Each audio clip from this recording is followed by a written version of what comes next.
teď už bych pozval na pódiu Lukáše. Tak ahoj, dobrý večer ešte raz. Moje meno je Lukáš Macko, mám 31 let a som generálnym partnerom vo fonde Orbit Capital. Tak ako spomínal Peter,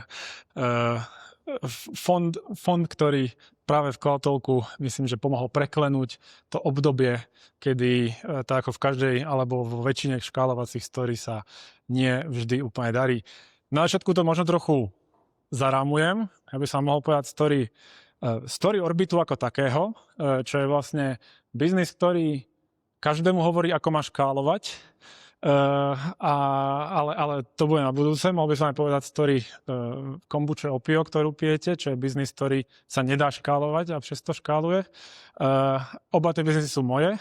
Ja vám poviem biznis, ktorý môj nie je, ale práve to môže byť tá zaujímavá perspektíva, keďže to bude perspektíva investora, ktorý vlastne tú scale-up story followuje od úplného začiatku.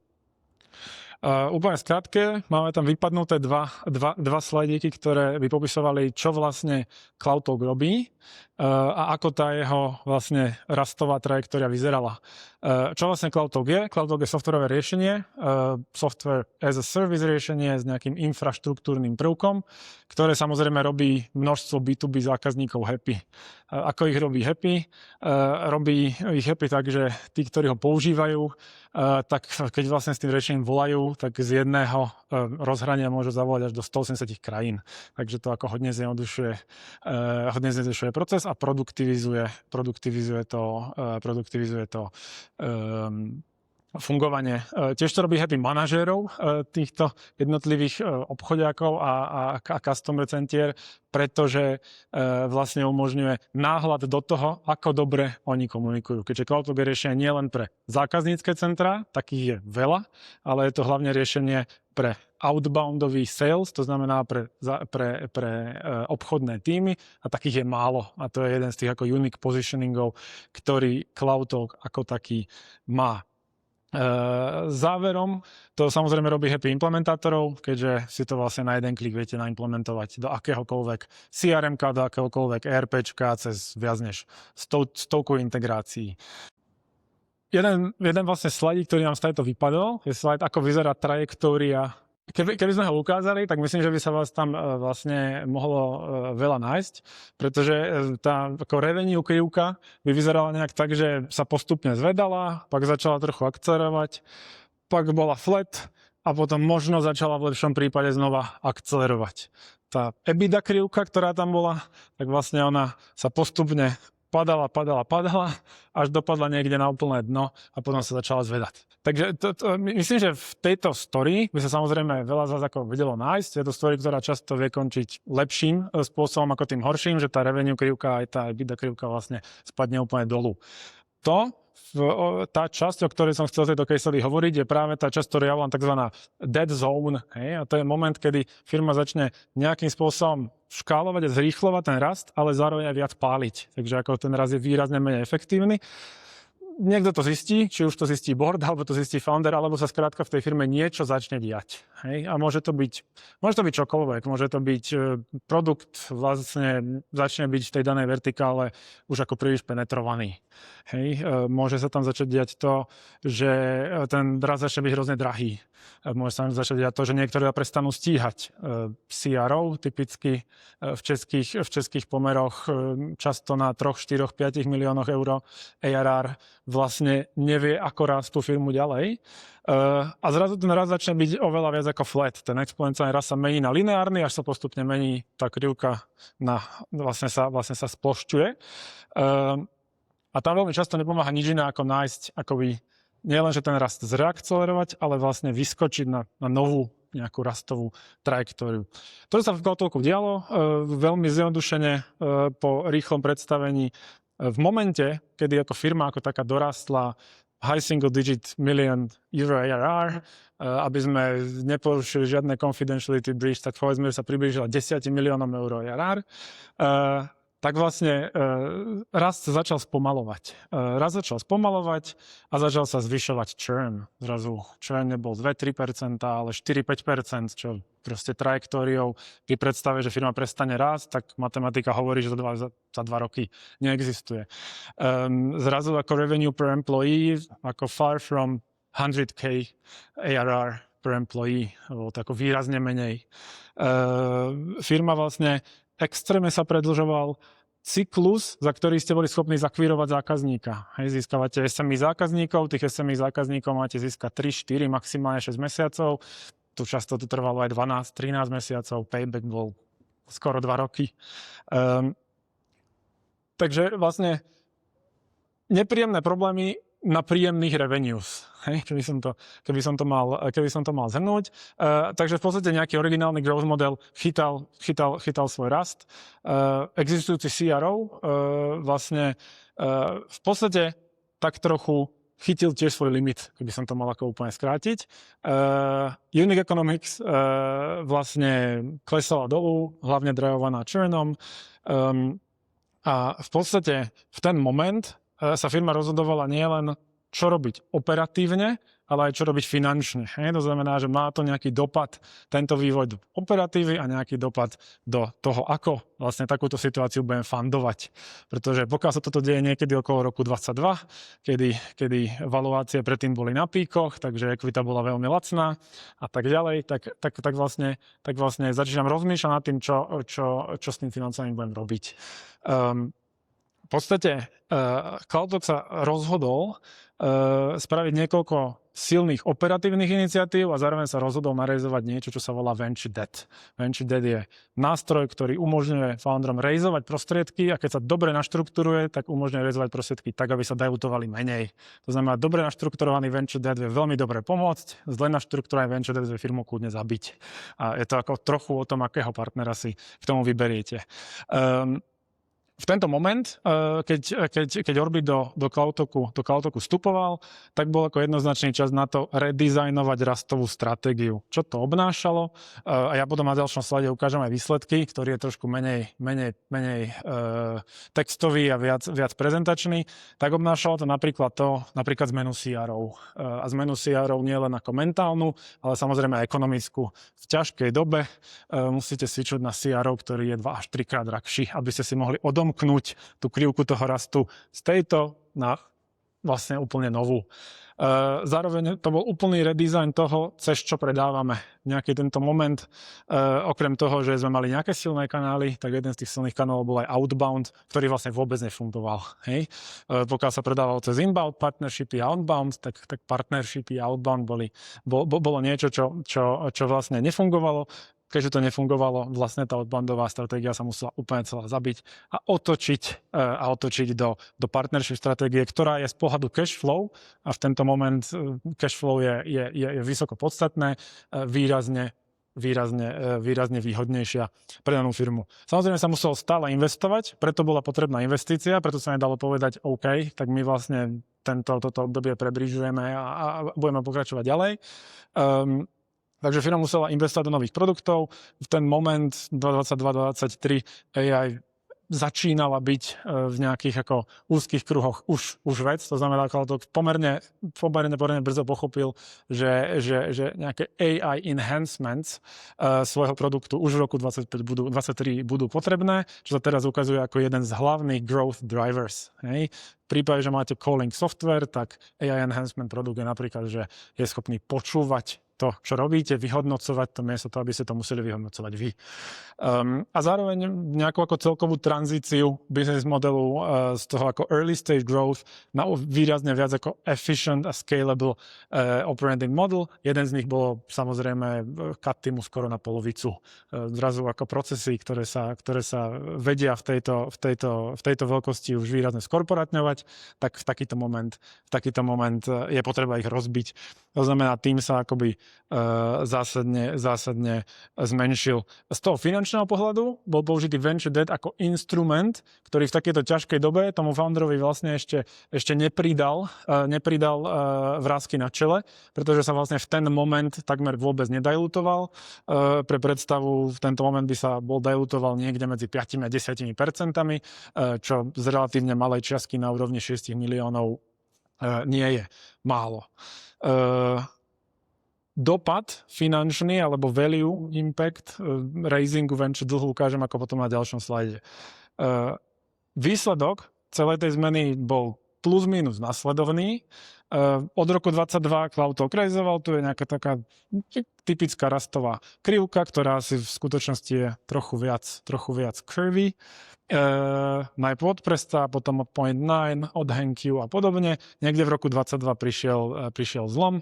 Medzi rokom 2022 Orbit poskytoval venture debt inštrument, ktorý vlastne pomohol Kaltoku preklenúť obdobie a pomohol mu raiznúť jedno z najväčších kôl, ktoré v tej dobe sa v Česku a Slovensku stali, takmer 30 miliónov eur od KPN a Henkyu. Taktiež vlastne táto doba pomohla v tom, že samozrejme prostriedky, ktoré boli neskôr realizované, boli na výrazne lepšej valuácii. To znamená, že keď sa pozrieme vyššie, tak okrem toho, že nejakým spôsobom narastli revenues, tak sa firma výrazne zefektívnila. ARR per employee 3-krát, LTV CAC drivované primárne churnom, viac než 3-krát, churn dole, rádovo 30 až 40%, predĺžila sa hodnota zákazníka, kvalita zákazníka, ktorého sme akvirovali. Rule of 40 niekde v covide vlastne nebola vec, zrazu improvement takmer 4-krát, dneska sa už neceli na rule of 40, ale celi sa na rule of 60. Number of customers sa zdvojnásobil takmer na 5000 zákazníkov, ktorí zostávajú dlhšie, používajú produkt viac a samozrejme sa launchili 3 nové produkty, čo v dnešnej dobe nemusí nič znamenať, keďže produkt viete dneska launchnúť na dennej báze, ale pre Kaltok to bude ako core produkty, ktoré vlastne umožnili veľké, nazval by som to ako cross-sell opportunities. Ten value impact pre toho foundera je vlastne ako zaujímavý. To znamená okrem toho, že sa nejaká forma, môžeme to nazvať rôznymi modernými slovami od shake-up cez restructuring, transformation a podobne. Nejaká forma zmeny, vidíme, že sa akoby operatívne podarila, tak ona mala aj nejaký ako pomerne významný finančný dopad a to práve tou voľbou finančného inštrumentu. Ten finančný inštrument, ktorý na 22 investícií, ktorú môžeme v tej dobe valuácii, ktorú môžeme odhaliť niekde na úrovni 100 miliónov eur, vlastne varianta, ktorú v ten moment ten founder zvažoval, bola ísť cestou klasickej equity a určite by to bola cesta, ktorá je v prípade, že máš 10 miliónov eur schodná a možná. To dilution na úrovni 6 miliónov eur, ktoré v tej dobe boli potrebné, aby preklenuli obdobie radovo roku a pol až 2, tak by predstavovalo približne 6%. Alternatíva k tomu bol samozrejme chytrý finančný inštrument v podobe venture dlhu, čo je proste nástroj, ktorý je dlhový, má nejakú splatnosť, ale zároveň má efekt leverageu. To znamená, platí sa z neho nejaký úrok, je tam nejaký varant, ale ako dilution efekt je tam úplne minimálny. Keď sa pozrieme pár ako years later, kde dneska sme niekde na valuácii medzi týmito dvomi datapointami, tak ten impact z pohľadu nákladu kapitálu, a to nákladu na dlhový inštrument versus nákladu na ekvitový inštrument, je že rapidný. Že je to jeden z najchytrejších spôsobov, ako sa dá venture debt použiť. V momente, keď sa firma bude exitovať za 500 miliónov, a samozrejme matematika bude fungovať, pokiaľ sa bude exitovať za akúkoľvek časku vyššiu ako vstupná valuácia, tak je rapidná. Ten rozdiel medzi tým, koľko ušetrí či už founder alebo ostatní členovia CapTable, môže byť až 5-krát. Veľmi jednoduchá matematika, 6 miliónov dlhu, keď sa vracia naspäť za ten čas, stojí približne 5 miliónov, zatiaľ čo pokiaľ sa vracia ekvita v momente, keď všetci zrealizujú svoje returns, tak 6% spoločnosti tohto investora, ktorý vstupuje na tejto valuácii, bude pri 500 miliónovej valuácii mať hodnotu približne 30 miliónov. Takže Takže preklad toto znamenalo pomerne chytrý spôsob, ako biznis vlastne otočiť a dostať na nejakú novú rastovú krivku, nielen operatívne, ale aj finančne. A myslím, že dneska firma vlastne v tom novom rastovom modeli naďalej pokračuje. Úplne skratke, o nás Orbitz, ktorý okrem iného podporil množstvo iných firiem, aj takých, o ktorých sa tu nehovorí, pretože sa o nich dneska hovorí veľa na LinkedInoch a inde, typu Muse alebo Preply, tak máme v portfóliu Brněnský Tretmark, CloudTalk a podobne. Sme fond, ktorý sa zameriava na investície niekde od Ačka ďalej, to znamená na rastové investície vo výške radovo 3 až 15 miliónov eur. A máme radi takéto situácie, ako CloudTalk. To znamená, nie sme vlastne posledný zdroj peňazí a zároveň nie sme tí, ktorí ako v tom seedovom kole prvý prídu a veľmi neuvážene ponúkajú nejaký finančný inštrument, ktorý pre tú danú fázu nie je vhodný. Toto sú use casey, myslím, že nemusíme o nich extenzívne hovoriť. Venture sa dá použiť v množstve rôznych use caseov. Zase hľadáme firmy, ktoré sú niekde na 40+% na year-over-year revenue growth, čo vo veľkostiach 20, 30, 40 miliónov eur není vždy ľahké dosahovať. Majú fixnutú jednotkovú ekonomiku, keď budete zvažovať akýkoľvek dlh a ešte nebudete profitabilní, je to safe raiznúť, pokiaľ máte fixnutú jednotkovú ekonomiku, budete kľudne spať, pretože v momente, keď sa v tej firme nebude dariť, tak vy viete, že nejaká zdravá časť toho biznisu to vráti. Samozrejme, dobre mať na pozadí investora, nie je to pre nás nutné. Typicky firmy, na ktoré sa díjame, majú 30+ miliónov eur, feasible break-even, to je to, o čom som hovoril, a sú tech alebo tech enable, to znamená, díjame sa aj na díjame sa vlastne na firmy, ktoré boli sexy 2-3 roky dozadu a dneska už sú dospelé a škálujú. Hej? Tak by som to povedal skratke. Proces je rýchly, o tom nemusíme dlho hovoriť a dúfam, že vám aspoň niečo pohľad investora, ktorý je čiastočne investor, čiastočne founder a čiastočne venture debt provider niečo dal. Ty si to, Lukáši, popisoval, v jaké situaci CloudTalk byl. Všechno šlo dolů, churn se zvyšoval, docházela cash, CRO tvými slovy byl asi neschopný nebo už neměl ten růstový potenciál na další fázi, takhle to řekněme. A co vám vlastně běží v hlavě, když se dostanete k takovému caseu? Ty si říkal, že to máš rád, takové casey, nebo Orbit to má rád. Co vám umožňuje underwriteovat takový case? Vlastne nás to nutí sa ešte viac dívať na ako fundament tej firmy. Či je tam ako aspoň nejaký prvok vo firme, ktorý je zdravý. Môže to byť trh, geografia, môže to byť vertikála zákaznícka. To znamená, ako veľmi dobre fungoval C plus DACH, ale absolútne nefungovalo Mexiko, Latam a tieto vertikály. Takže vlastne umožňuje nám underwritovať to, že vidíme, že aj v takejto firme o tejto veľkosti sa vždy vie nájsť nejaký ako healthy core. A ten worst case scenario je teda, že prostě kdyby to šlo jako dolů, nebo by to nešlo nahoru, tak si v těch finančních projekcích umíte vymodelovat, že vám to vlastně vrátí a třeba ten biznis se zmenší, ale prostě vám to usplácí, když to řeknu takhle jednoduše. Je to tak, my sa vždy díjame na biznisy, ktoré v momente, keď prestanú rásť a začnú sa switchovať do nejakého break-even módu a positive EBITDA módu, tak v ideálnom prípade nám vlastne tie prostriedky vráti banka. Hej? Proste zmaturujú, síce nie na veľkosti 100 miliónov, ale možno na veľkosti 5, 10, 15 miliónov eur, ale vlastne dostanú sa do situácie, kedy sú financovateľné bankou, možno to už nie je úplne VC case, možno to už nie je growth case, ale stále to je case veľmi solidnej firmy a veľmi solidného biznisu, ktorý je financovateľný bankou a je to úplne ako v poriadku.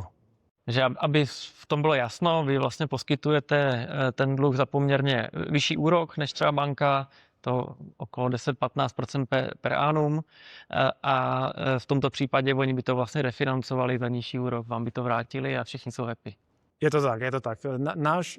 Náš dlhový inštrument je vlastne alternatíva k ekvite. V momente, keď je firma bankovateľná, tak je náš najlepší advice, že by bankový dlh rejzovať mala a mala by vlastne začať optimalizovať svoju kapitálovú štruktúru niekoľkými úrovňami rôznych typov financovania.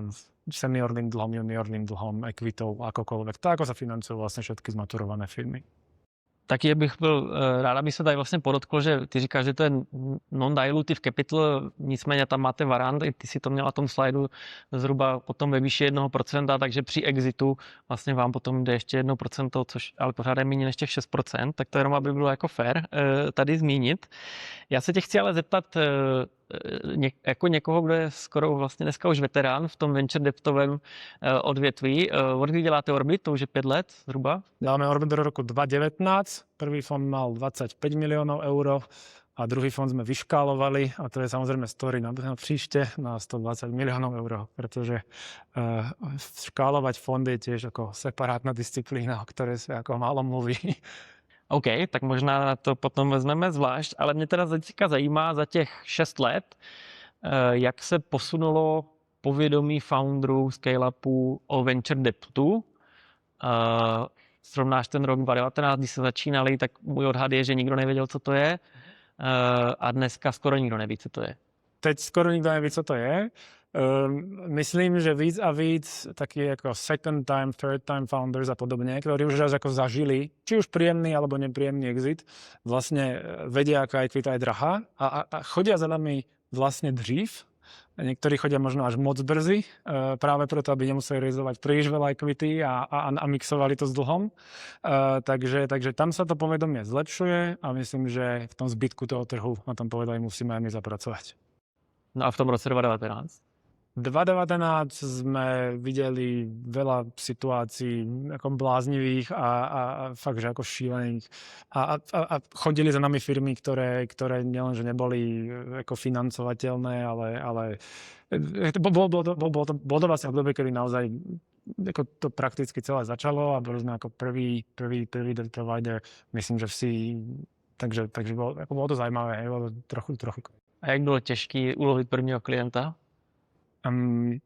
Náš prvý klient bol vlastne Twisto, pretože to bol fintech a prirodzene potreboval pomerne veľké množstvo kapitálu, takže to bolo pomerne rýchle, ale s malým tiketom. Myslím, že potom sme mali nejakú ako pauzu a až následne ako začal ten náš deployment škálovať, až niekde z prvého fondu sa nám podarilo vyinvestovať trochu viac ako to, čo sme vlastne raisli, keďže je tam nejaká ako recycling kapacita, takže sme nakoniec zainvestovali okolo 55 miliónov eur.